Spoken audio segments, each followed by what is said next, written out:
Buenas a todos, ¿cómo andan? Soy Tincho, me pueden decir Martín, Tincho, eso es como ustedes quieran. Para los que no son de Argentina es muy común decirle a los Martínez Tincho. Soy Security Researcher en una empresa que se llama Open Zeppelin y vamos a hablar un poco de en qué mundo nos dedicamos, ¿no? ¿Qué es esto de hacer hacking de smart contracts? Y bueno, la charla es esto, hacking de smart contracts de cero a un bounty millonario. La idea entonces para hoy es comentarles un poco de qué se trata todo este nuevo mundo de hacer hacking de smart contracts. La realidad es que es algo bastante nuevo. Si bien ya hace un par de años que, bueno, yo me dedico a esto, la realidad es que está creciendo cada vez más, está ganando cada vez más popularidad. Entonces está buenísimo que tengamos este espacio para hablar un poco. No me puedo mandar de una a hacer explicaciones re técnicas de cómo hacer hacking de smart contracts, solo porque entiendo que hay un montón del otro lado viéndonos que tal vez no están tan familiarizados con muchos conceptos de esto, digo, siquiera de qué es un smart contract, si se come, si se rompe, qué es esto. Así que, nada, la charla va a ser tipo, bueno, arranquemos hablando de este pequeño mundo que es Ethereum, de qué se trata, cómo es este ambiente de ejecución de estas aplicaciones descentralizadas. Después vamos a ir un poco a cómo se ve un smart contract, después vamos a ir a ver algunos ataques, algunas vulnerabilidades básicas, y a partir de ahí después les cuento por lo menos 3 casos de vulnerabilidades bastante piolas que terminaron ganando bounties en el ecosistema. El mundo de los bug bounties está creciendo cada vez más, pero es muy, muy reciente todo esto en el mundo de Ethereum. Piensen que yo empecé hace más o menos 3 años a hacer investigación de seguridad sobre esto y no existían los bug bounties en ese momento y creo que recién explotaron o están empezando a explotar este año y un poco el año pasado. Y es muy interesante porque, bueno, vamos a ver que hay como una cantidad de plata muy interesante para aquellos que estén en el backend y solo por motivaciones económicas. También creo que em, hay mucho para hacer de ese lado. Entonces, bueno, este pequeño mundo de Ethereum que habla de DeFi o DeFi o de finanzas descentralizadas, y se habla de NFTs, de los Non-Fungible Tokens, y se habla de Decentralized Autonomous Organizations, que son las DAOs, y hay muchas otras cosas sucediendo, ¿no? En esta pequeña esfera dentro de algo más grande que se llama la Web3. Algunos ya habrán escuchado hablar de este tipo de aplicaciones nuevas que van surgiendo, que muchas están construidas sobre la red de Ethereum, ¿no? En particular creo que DeFi es algo que hoy está sucediendo, que muchos están ya conociendo y están teniendo acceso a, y están como de alguna forma tocándolo. Digo, muchos habrán escuchado hablar de stablecoins, de DAI, de USDC, USDT, y bueno, NFTs también está explotando. Ahora hay mucha gente coleccionando NFTs de todo tipo, y hasta hay algunos, tanto investigadores como de seguridad, como desarrolladores que están participando de esto que son las DAOs, ¿no? Estas son las cosas que están pasando en Ethereum. Pero al fin y al cabo no nos interesa tanto eso, nos interesa un poco entender qué es Ethereum. Entonces, muy a grandes rasgos, Ethereum vamos a decir que es una plataforma de cómputo en red descentralizada, eh, donde lo que más nos va a interesar es que va a haber como un ambiente de ejecución, que ahora vamos a hablar un poquito de ese ambiente de ejecución, de cómo se ejecutan estas aplicaciones, y hay una base de datos, ¿sí? Entonces, este ambiente de ejecución es la Ethereum Virtual Machine, y esa base de datos que les comenté mantiene el estado de esta máquina mundial que está corriendo todo el día. Y este estado se guarda en esto que se llama blockchain, ¿no? Que es una base de datos bastante ineficiente, pero de algún modo muy segura. Entonces creo que eso es un poco lo que nos interesa hasta ahora entender de Ethereum. Aplicaciones que corren sobre esta red, en este ambiente de ejecución que se llama una Ethereum Virtual Machine, una máquina virtual que tiene un set de instrucciones que guarda estado, lee y guarda estado en una cosa que se llama blockchain, una base de datos bastante particular. Si queremos ver un nodo de Ethereum, es decir, uno de estos nodos que forman la red, hay muchos, se ve un poquito así, ¿no? Tenemos por un lado un componente que es la EVM, que es esta cosa que ejecuta los programas, es esta máquina virtual que tiene un set de instrucciones que ejecuta estos programas, y la idea de hoy es hablar de estos programas. Y después hay cuentas guardadas en el estado, donde alguna parte de esas cuentas, un componente de esas cuentas es el código que esas cuentas pueden tener. Además pueden tener otras cosas las cuentas, pueden tener un balance en Ether, pueden tener otras cositas que no nos vamos a meter al detalle. Quiero que entendamos que hay cuentas guardadas en esta base de datos que tienen código, y hay una EVM que se encarga de ejecutar esos programas, ¿sí?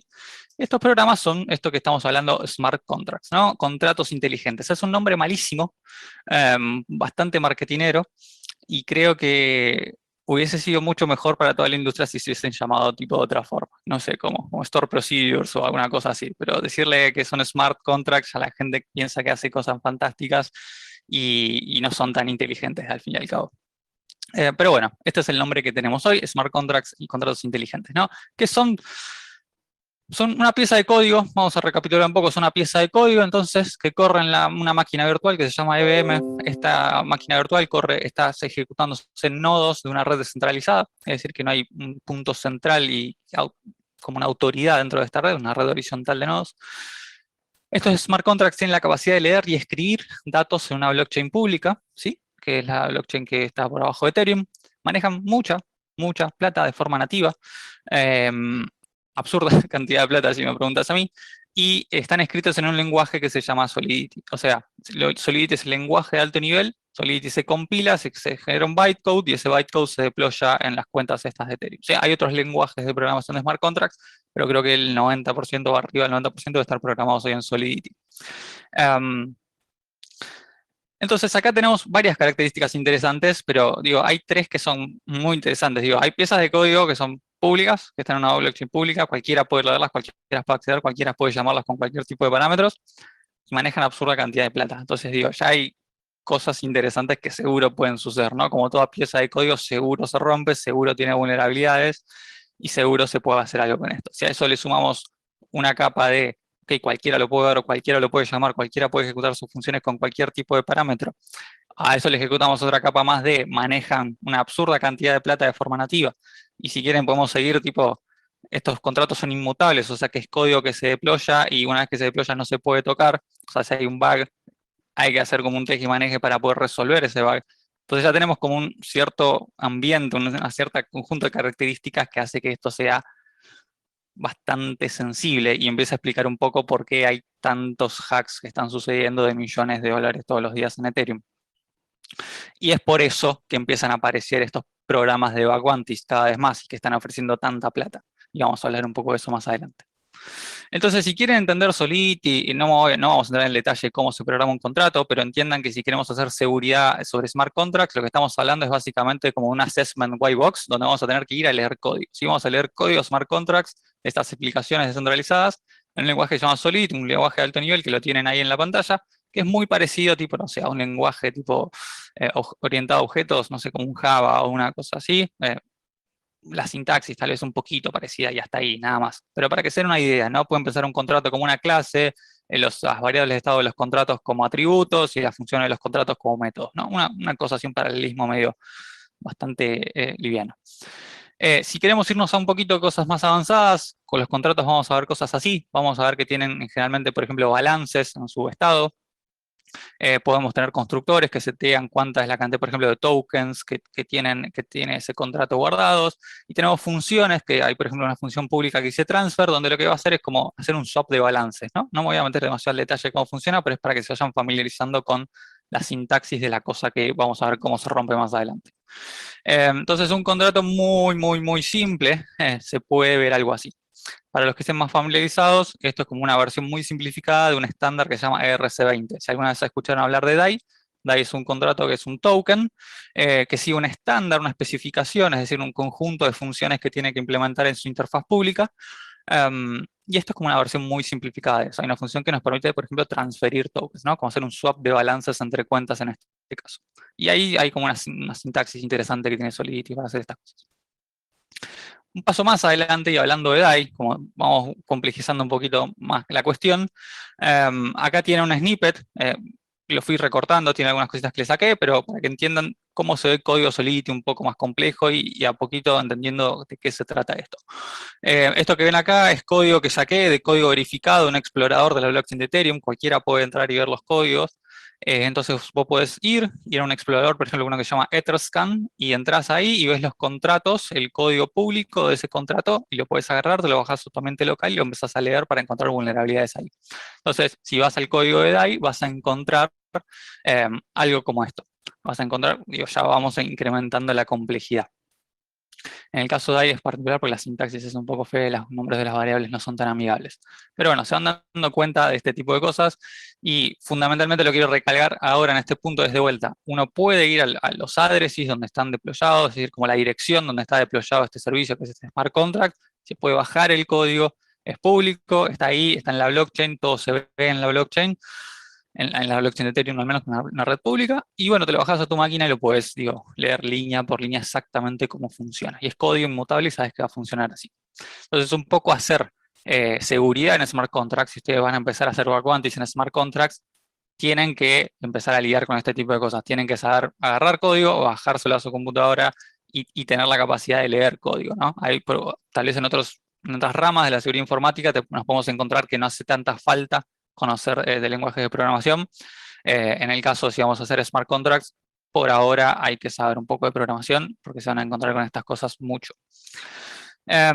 Y si van un paso más allá, cuando nos toca hacer a veces assessments de smart contracts, se van a encontrar con listas de archivos de Solidity. No estamos hablando de un archivito, un contrato, estamos hablando de múltiples contratos que se comunican entre sí, que hablan entre sí, que tenés, no sé, sistemas hoy deployados con arriba de 20, 30, 40 contratos distintos que se están comunicando entre sí, ¿no? Entonces como que va creciendo la complejidad de la cosa, y si ustedes se meten a hacer algún backwanty que hay ahí público en algún proyecto de Ethereum, probablemente entran a un repo de GitHub y encuentran listas de archivos Solidity de este estilo. Y bueno, la cuestión es cómo encaramos esto, ¿no? Cómo encaramos esta complejidad para empezar a encontrar vulnerabilidades.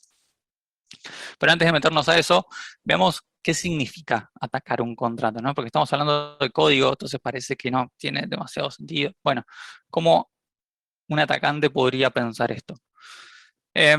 Cuando ejecutamos transacciones, hay un concepto interesante que tenemos que pensar cuando hablamos de Ethereum y la blockchain de Ethereum son las transacciones. Podemos pensar a Ethereum como una máquina de estados, ¿sí? Donde lo que tenemos que hacer como un atacante, lo que tiene que hacer es llevar un contrato de un estado A a un estado B. Eso lo hace a través de transacciones, ¿sí? Ejecutar transacciones en la red para que el contrato cambie de estado de algún modo a través de una transacción y se llegue a un estado B que le conviene al atacante, ¿no?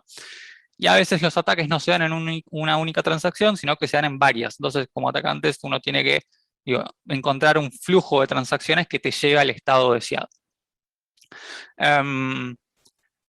Y si lo pensamos desde otra perspectiva, podemos pensar que un atacante lo que está haciendo también es comunicándose con un nodo, ¿no? O sea, nosotros para conectarnos con la red de Ethereum, al fin y al cabo tenemos que enviar estas transacciones a un nodo, hay nodos públicos, ustedes mismos se pueden levantar su propio nodo en sus máquinas locales, en un AWS, en lo que quieran, se levantan un nodo o hablan con nodos públicos también. Entonces, si tienen que hacer un proof of concept o algo así, digo, la idea muchas veces es tener comunicación con un nodo.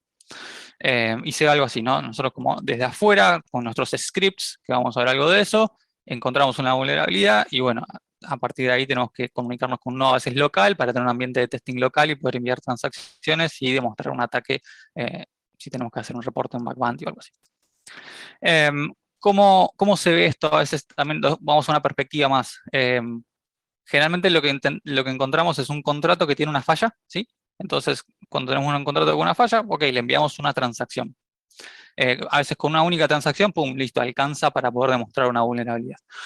A veces no alcanza y lo que tenemos que hacer es hablar con otros contratos. Como les conté, hoy en día las aplicaciones construidas sobre Ethereum están compuestas por múltiples contratos, entonces tenemos que enviar, por ejemplo, una transacción a un contrato A y la vulnerabilidad en realidad está en un contrato B que está metido atrás, que no tenemos acceso a él. Entonces por ahí tenemos que entrarle por otro lado de algún modo y se vería como muy a grosso modo así. Y no solo eso, a veces hay ciertos ataques que se realizan a través de contratos nuestros. Nosotros como investigadores de seguridad también tenemos la capacidad de, obviamente, desarrollar contratos y hay ciertos ataques por su complejidad o por su modo de ejecución que requieren sí o sí que integremos esa lógica en un contrato, que deployemos un contrato y que a través de ese contrato como se haga el hacking de otros contratos, que se vuelve bastante interesante en ese sentido. Y eso se da bastante, ¿no? Como que a menos que el hack sea muy simple, en general mucha lógica del exploit final se va a dar en un contrato atacante que termina como interactuando con los contratos vulnerables, tanto con un contrato vulnerable directamente como con algunos que están atrás. ¿Cómo se ve un ataque? Un poco un ataque se ve así, y es raro.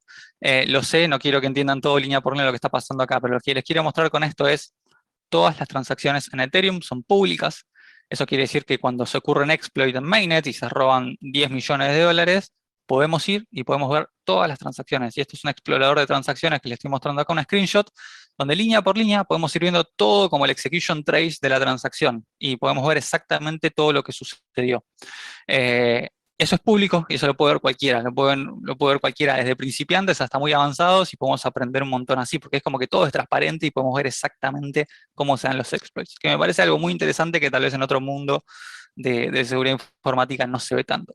Acá al fin y al cabo les estoy mostrando una transacción de un hack que ocurrió el año pasado donde se está robando relativamente poca plata para el monto que se suelen robar en Ethereum, se están robando 24K, de 24K dólares, que para el mundo de Ethereum es muy poco, pero bueno, es para que se den una idea de cómo se ve una transacción.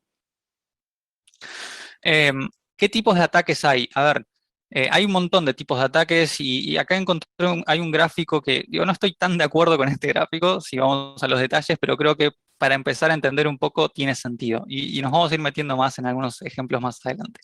Pero quiero que entendamos que hay como varias capas cuando hablamos de seguridad en contratos de Ethereum. eh, y por ahí cuando hacemos seguridad en smart contracts solo nos estamos focalizando en como unas capas más superiores, ¿no? No estamos hablando de vulnerabilidades en el nodo, digo, en la infraestructura, no estamos hablando de ataques como económicos sobre la red de Ethereum, no estamos hablando de hacer un social engineering y meterle no sé, un phishing a alguien para que nos mande Ether a nuestra cuenta. Estamos hablando de vulnerabilidades en contratos, que están como un poquito en las capas de más arriba, que están señaladas ahí, y hay como ciertas vulnerabilidades que son agnósticas al protocolo, quiere decir que no están muy relacionadas con la lógica de negocio. O sea, que ustedes se pueden encontrar que van a un proyecto de Aguante y arrancan con eso y se pueden encontrar que hay vulnerabilidades que se pueden llevar a cualquier aplicación muchas veces sin importar mucho la lógica de negocio de esa aplicación. Pero hay muchas vulnerabilidades y sobre todo las más críticas y más interesantes, que son aquellas que están muy relacionadas con la capa superior que ven ahí, la que dice como protocol attacks o market attacks, que muchas veces están muy relacionadas al entorno de ejecución de esos smart contracts y muy relacionadas a la lógica de negocio. Eso quiere decir que a veces tenemos que leer una banda de documentación, mucha documentación sobre cómo funciona ese protocolo para entender exactamente cómo se puede vulnerar. ¿Sí? No nos alcanza con saber un overflow, un underflow, un reentrance y como cosas básicas de ataques smart contracts, sino que tenemos que entender muy al detalle cómo funciona. No estamos hablando que hoy en Ethereum hay protocolos de DeFi, que son finanzas descentralizadas, y por ahí tenemos que saber entender cómo funciona un protocolo de préstamos descentralizados, o un protocolo de stablecoins, o un protocolo de wallets, o lo que sea, ¿no? Como que hay distintos tipos de protocolos hoy, y tenemos que tener una idea de cómo está funcionando eso.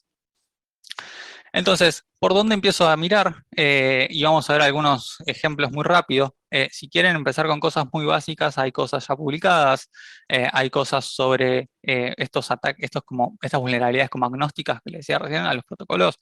Bueno, pueden ahí encontrar algunos recursos, si buscan alguna de estas palabras claves en Google, los van a encontrar muy rápido.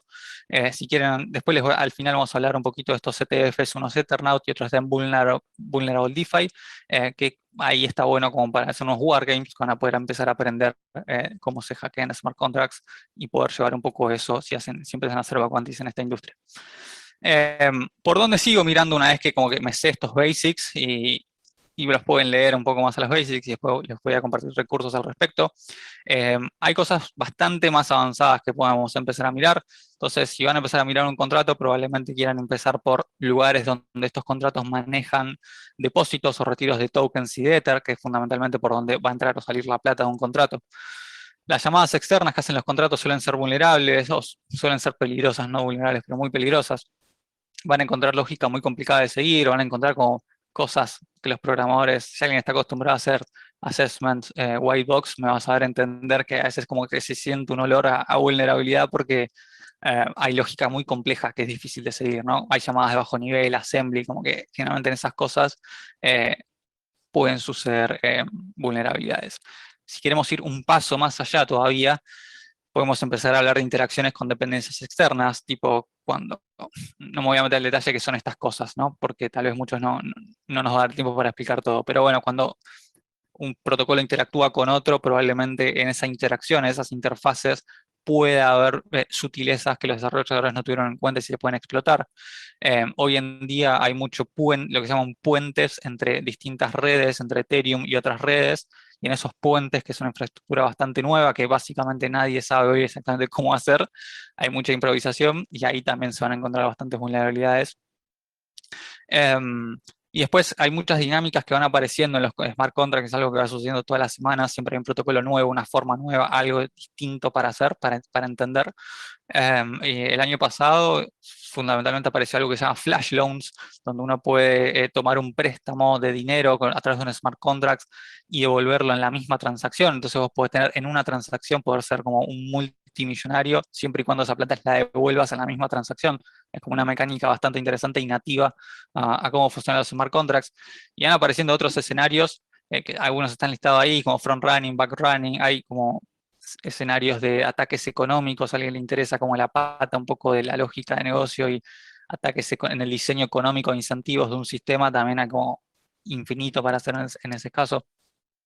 Entonces, bueno, algunas cosas como para que vayan agarrando, sé que es un montón de contenido, sé que estoy tirando un montón, una catarata de información, pero bueno, para que el que le vaya interesando, si mañana se pone a leer y se pone a investigar, ciertos términos no le resulten tan raros.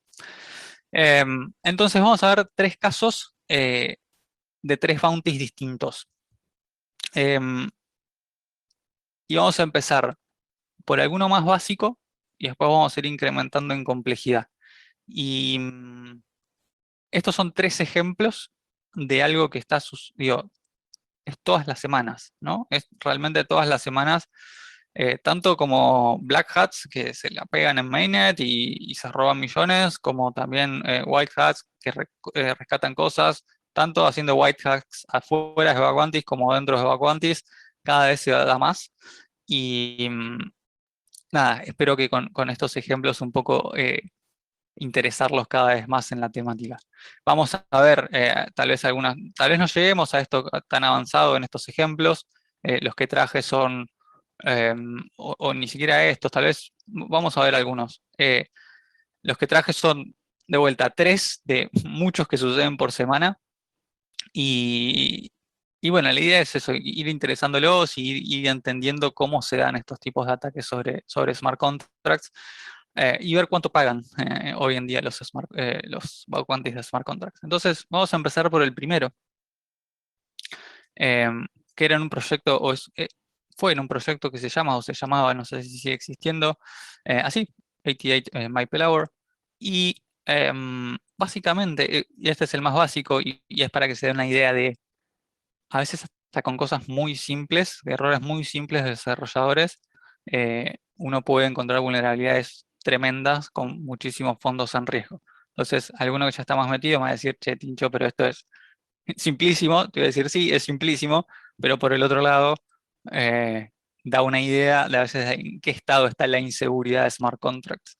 Y bueno, a veces hay que superar toda esta barrera de conocimiento, toda esta curva de aprendizaje que les estuve contando, de manera muy resumida y demasiado rápida probablemente, pero a veces una vez que uno supera esa partecita, se va a encontrar con este tipo de cosas. Entonces, había un contrato, y no nos vamos a meter al detalle del contrato porque no hace falta, la verdad, esto es uno de estos ataques que les contaba, tipo, muy agnóstico a lo que sucede en el contrato, que tenía esta función. Es una función que dice init, ¿sí? Que toma tres parámetros, toma un address y dos strings como parámetros. Y después ejecutaba varias cosas más. Está recortada y con estas 8 líneas de Solidity vamos a entender la vulnerabilidad, así de simple. Era una función que vieron que dice external. Eh, no traje el resto del cuerpo de la función, pero créanme, no hacía falta. Vemos que es una función external, quiere decir que es una función que el contrato expone, quiere decir que es una función que de entrada cualquiera puede llamar con cualquier parámetro, ¿sí? Es como un endpoint público que tiene este contrato y cualquiera puede llamar. Entonces vos podés construir una script en JavaScript o en Python que se conecta con un nodo y llama a esta función, ¿sí? Y ejecutás este código que esté dentro de esta función de este smart contract. Llamas a la función init y puedes pasar cualquier parámetro, porque esto está expuesto y puedes pasar cualquier cosa. Es trivial casi, porque es clara que hay, claro, tal vez para los que recién están empezando no, pero hay una falla en los controles de accesos en una función expuesta. Es decir, es como que hay un endpoint público que nadie protegió con nada. Bueno, esto es un poco lo mismo. En los smart contracts pasa lo mismo. Si los desarrolladores no ponen controles de accesos en las funciones públicas, cualquiera las puede llamar con cualquier parámetro y bueno, a partir de ahí, dependiendo de la lógica de la función, vemos qué va a suceder. En este caso particular van a ver que está este primer parámetro que dice new owner y después hay una función, una llamada a una función interna que dice transfer ownership y aparece este parámetro new owner otra vez. Es decir que básicamente estamos tomando como fuente un parámetro controlado por un atacante y se lo estamos pasando a una función directamente sin ningún tipo de validación a una función que dice transfer ownership. Básicamente lo que estamos permitiendo es que cualquiera llame a esta función y cualquiera se convierta en el dueño del contrato. En general, se dice que los contratos tienen dueños porque se implementan controles de acceso y roles en los contratos, ¿sí? Como en cualquier otras aplicaciones. Hay roles y muchas veces hay un único rol que es el dueño del contrato, es decir, una cuenta con privilegios que puede ejecutar acciones sensibles, ¿sí? Entonces, en este caso, cualquiera puede llamar a esta función init, como que inicializa otra vez el contrato, pasa un address controlado por el atacante en este parámetro newOwner y automáticamente se convierte en el dueño del contrato. Una vez que esto sucede, había lógica adicional en otras funciones que esas sí tenían los controles de acceso, pero bueno, ya había habido como un takeover del contrato y el dueño podía llamar esas otras funciones y jugar un poquito con estos 6.5 millones de dólares que había en riesgo en este contrato. Era una única llamada a una función, era una transacción, te convertías en el dueño y te podías robar 6.5 millones. Bastante complicado. Esto lo encuentra un investigador de seguridad a través de un bug bounty y se lleva nada menos que 42K en dólares. Y está publicado. Pueden ir a ver el reporte publicado y pueden leer más los detalles de esto. Pero de vuelta, es algo muy simple. Si superan esta barrera de aprendizaje que tienen los smart contracts, que es entender, bueno, este entorno de ejecución, Ethereum, la blockchain, bla, bla, bla, bla, bla, los que les comenté todo al principio, las vulnerabilidades, los ataques, cómo interactuar y demás, se pueden encontrar con este tipo de cosas. Digo, esto para los que somos auditores o investigadores en seguridad de smart contracts, encontrar un bug así es como demasiado obvio, es como para uno que hace pentest de infra externa se encuentra un servicio expuesto con admin, ¿no? Como que dale, es demasiado fácil, pero bueno, se encuentran este tipo de cosas y, y bueno, se llevó un lindo bounty, creo, para algo en perspectiva bastante simple. Pero bueno, había tantos fondos en riesgo, digo, había 6.5 millones, tiene sentido que se lleve esto, ¿no? Y vamos a ver vamos a hablar un poquito más adelante sobre este tipo de cosas. Vamos a hablar ahora de otro ejemplo, y va a ser un poquito más complicado, ¿sí? Y tal vez haya un tipo de interacciones que espero que no los asuste tanto. Pero bueno, vamos a hablar de NFTs, ¿sí? Alguno habrá escuchado de los NFTs, de estos como coleccionables que aparecen en la blockchain, ¿no? De Ethereum, y bueno, uno puede comprar sus NFTs, CryptoPunks y bla, bla, bla. Este era uno que se llamaba Hashmasks. La idea de Hashmasks era que había un contrato, que este contrato dice masks ahí, entonces podía venir una persona durante un periodo inicial eh, donde se hacía el mint, es decir, la emisión de los NFTs, donde había un periodo como de bootstrapping del protocolo, donde se iban a emitir hasta 16.384 NFTs. Por algún motivo era ese número, ¿sí? La idea era, venía una persona y podía decir, che, quiero mintear, es decir, emitir tantos NFTs y te voy a pagar en Ether, porque se paga en Ether, tanto para poder mintear estos NFTs. Y el contrato tiene la lógica necesaria para emitir esos NFTs y mandártelos, ¿verdad? No me voy a meter en el detalle que son los NFTs, es Non-Fungible Token, pueden googlear un poco más de qué se trata, es una locura re interesante para empezar a investigar sobre esto. Y está tomando bastante popularidad. Entonces vamos un poquito a la función de este contrato, y ahí vamos a dar un poco más de Solidity y vamos a entender un poco más. Aparece esta función que dice mint NFT, ¿sí? Que se llama así, mint NFT, y le pasamos como parámetro el número de NFTs que queríamos mintear, ¿verdad? No vamos a entrar en el detalle de qué son todos esos que dice require, en todos esos numeritos y bla, bla, bla, pero digamos que hay como una serie de precondiciones que la llamada tiene que cumplir, y después estaba la lógica, que ahí yo la simplifiqué, solo para que sea más simple, eh, la lógica para hacer la emisión de los NFTs, ¿sí? Entonces, alguien iba a llamar a esta función, que vean que es una función pública, cualquiera podía llamarla, siempre y cuando se cumpla con estas precondiciones, se pague una cantidad de Ether, bla, bla, se va a dar la emisión de los NFTs. Y ahí entra en un for loop donde básicamente estamos diciendo, bueno, sigamos emitiendo todos los NFTs que esta persona nos está pidiendo que emitamos, ¿verdad? Si ven ahí en las precondiciones, tienen cosas como, ok, que la cantidad actual de NFTs no sea mayor a la cantidad esta máxima que habíamos dicho al principio que tiene que haber, que esta cantidad de NFTs que se han emitido en esta transacción está entre 0 y 20, que el precio que el Ether que se está enviando a la transacción sea el Ether necesario, es decir, que la persona esté pagando efectivamente por esos NFTs, y algunas otras precondiciones. Y después está esta lógica para emitir los NFTs. Y nos vamos a ir, entonces vamos a ahondar un poquito en esto, y vamos a hablar de esta función, dice SafeMint. En esta función es una función interna, es decir, no se puede llamar solo dentro de un contrato, es una función interna que no está expuesta, no está en la API pública del contrato.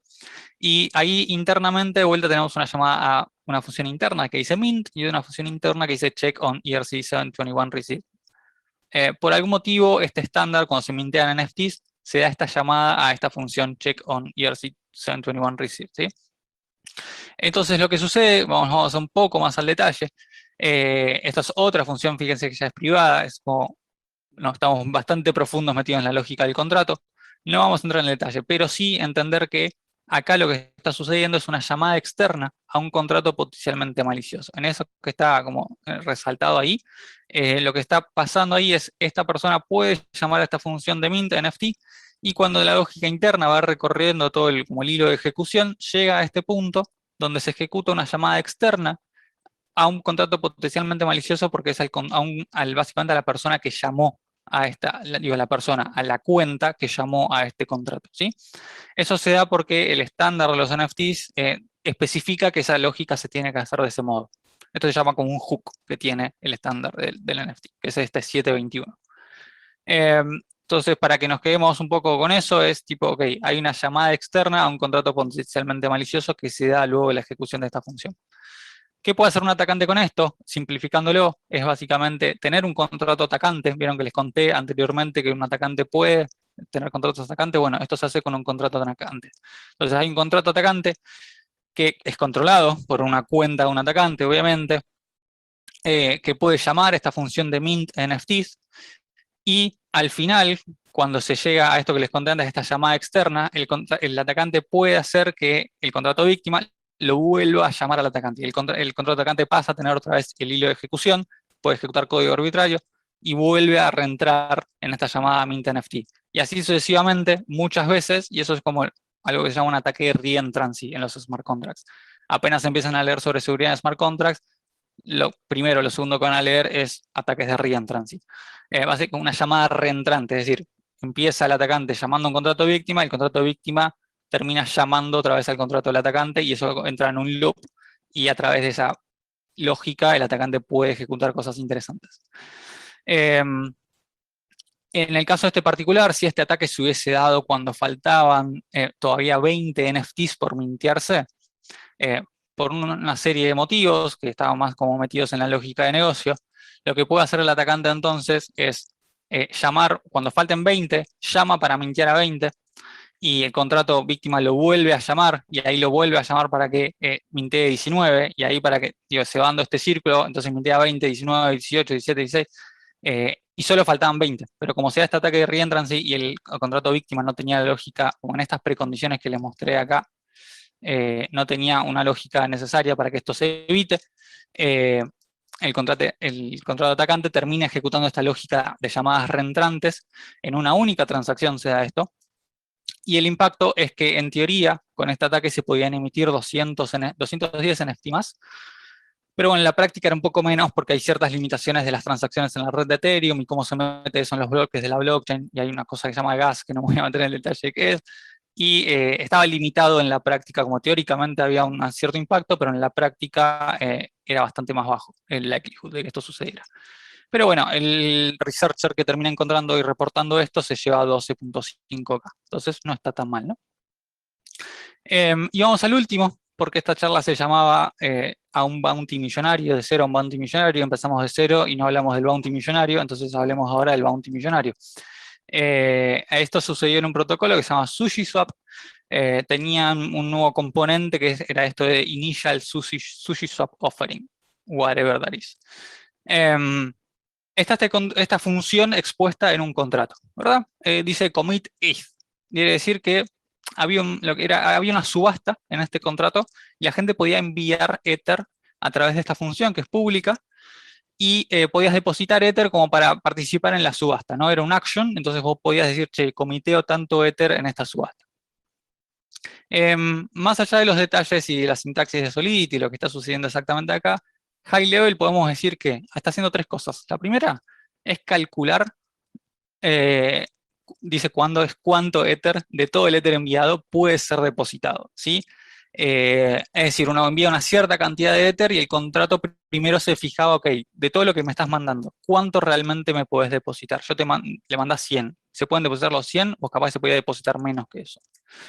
Si efectivamente era posible en ese momento depositar el Ether, lo que hace, fíjense que hay una llamadita interna que dice add commitment, ahí lo que está haciendo es como actualizar los balances internos que lleva el contrato de los depósitos, es decir, cuánto depositó cada cuenta, ¿verdad? Y el tercer paso era esto que está, esas últimas tres líneas, ese if que está al final, dice, ok, si sobró algo, es decir, si vos me mandaste 100, solo pudiste depositar 50, toma, acá te devuelvo los 50 que te tengo que devolver, porque no los pudiste depositar. Te está dando el vuelto, ¿no? Vos le pagaste y te está dando el vuelto de lo que sobró. Bastante simple. Pero había una función adicional en este contrato expuesta a la cual se podía enviar Ether también, que dice esto batch. Sé que la lógica es cada vez más complicada, pero quiero que nos quedemos con la idea de, tenían una función que permitía hacer llamadas batch, es decir, como un conjunto de llamadas al mismo contrato, ¿sí? Entonces, si yo quería hacer muchos commit de Ether, no llamaba múltiples veces a commit ETH, simplemente llamaba una única vez a batch y como que metía muchas llamadas internas en esa función. Por cómo funcionaba esto, por cómo estaba manejada la cantidad de Ether que uno mandaba a la función de batch, lo que nos permitía esto era comitear n veces Ether y pagar una única vez. Yo pagaba una única vez, es decir, pagaba 100 cuando llamaba a la función de batch, pero si metía 100 llamadas a la función de batch, yo con solo 100 terminaba ejecutando 100 llamadas en lugar de pagar 100%, ¿verdad? Entonces comiteaba n veces y pagaba una única vez. Una vez que esto se alcanzaba el tope, porque esto era un auction y quiere decir que había un momento, por cómo se daba la lógica, que había una cantidad máxima de Ether que se podía alcanzar, lo que entendía el contrato era, bueno, pará, vos me seguiste mandando y ahora yo te lo tengo que devolver, porque te digo, te tengo que devolver. Y si me mandaste 100 y no se puede mandar más, entonces te devuelvo 100. Entonces, esa lógica integrada con estas funciones de llamadas en batch, lo que terminaba sucediendo era que el atacante podía pagar una vez y se empezaba a robar todo el Ether que ya estaba depositado por otras personas en el contrato en forma de refunds, es decir, en forma de vueltos que le daba el contrato. Para verlo una forma un poco más fácil, con un diagrama muy simple, imaginemos que esto es la cantidad de Ether que tenía el contrato en ese momento. Entonces estaba de 0 al máximo Ether, había una cierta cantidad de commitments que ya habían sucedido, ¿no? De cantidad de Ether que ya se había depositado. En el momento el atacante llama a esta función, o podía llamar, no sucedió finalmente, pero el atacante podía llamar a esta función, mandar una cierta cantidad que superara ese tope, agarrar ese refund que está sobrando ahí arriba, ese refund el contrato va a entender que te lo tiene que devolver, entonces lo va a sacar de su balance, pero esto está metido en una llamada batch, entonces va a agarrar ese refund y te los va a devolver todos a la vez, y lo que terminaste haciendo es sacar todo el Ether que había en el contrato. Esto lo que permite, bueno, digo, termina siendo un game over, ¿no? El balance del atacante termina siendo todo el balance inicial que tenía el contrato, se roba todo el Ether que estaba depositado, y no había una cantidad trivial de Ether en el contrato, había arriba de 350 millones de dólares depositados en este contrato, lo que hacía que fuese bastante complicado si alguien finalmente ejecutaba este ataque en mainnet, es decir, como el ambiente de producción de Ethereum. Un researcher muy conocido del ecosistema, Samsung, termina encontrando esta vulnerabilidad, termina reportándola por suerte, y dada la cantidad de Ether que había, o sea, de fondos al fin y al cabo que había disponibles para robarse, de vuelta arriba de 350 millones de dólares, reporta esta vulnerabilidad y se lleva un bounty de $1 millón, por la asistencia que dio en descubrir y mitigar, porque también estuvo muy metido en la mitigación y para salvar esa plata. Muchas veces no solo es reportar una vulnerabilidad hoy en día, sino también saber cómo salvar la plata que está en riesgo a través de la vulnerabilidad que uno encontró. Que es algo también bastante interesante. No es un requisito necesario, pero sí muchas veces termina sucediendo que los researchers terminan ayudando a los desarrolladores como a asfixiar esto, eh, porque bueno, es mucha la cantidad de guita que está en juego. Entonces, bueno, se termina llevando este bounty de 1 millón, creo que es el bounty más grande que se pagó al menos en Ethereum, en este ecosistema, hasta ahora. eh, Hasta ahí estamos. ¿Cómo se vería un exploit? Si quieren ver un exploit, tengo un exploit publicado sobre esto, entran ahí a mi GitHub y pueden ver, la verdad que es bastante, si entienden un toque, es como bastante trivial cómo hacer un exploit de esto, la verdad que es muy fácil. Hay como cosas mucho más avanzadas, entonces van a ver el código que no es tan complicado y nada, es un proof of concept que lo ejecutan y ven cómo se roba la plata. Entonces vamos a ir cerrando y vamos a hablar de cómo empezar a aprender todas estas cosas, y es por acá. Ahí les dejo un link, muy simple, les prometo es un shortener y atrás no hay nada raro. Entran ahí y tengo todo un listado de cosas para empezar a aprender. Hay, de hecho, si hablan español, hay un curso introductorio en español publicado que pueden empezar a aprender sobre hacking de smart contracts de cero, digo, de la nada, y a partir de ahí se pueden ir para arriba. Libros, desafíos, herramientas, bla, bla, bla, bla, Vacuantis, ¿sí? Digo, ahí ya listados dos plataformas bastante interesantes para hacer Vacuantis. Sobre smart contracts, no sé si tengo listado HackerOne, pero sé que en HackerOne también muchos proyectos tienen, creo que Maker sobre todo en algún momento tenía publicados Vacuantis smart contracts y otras empresas también. Y bueno, ahí les listo algunas otras que también están disponibles para curiosear si quieren empezar.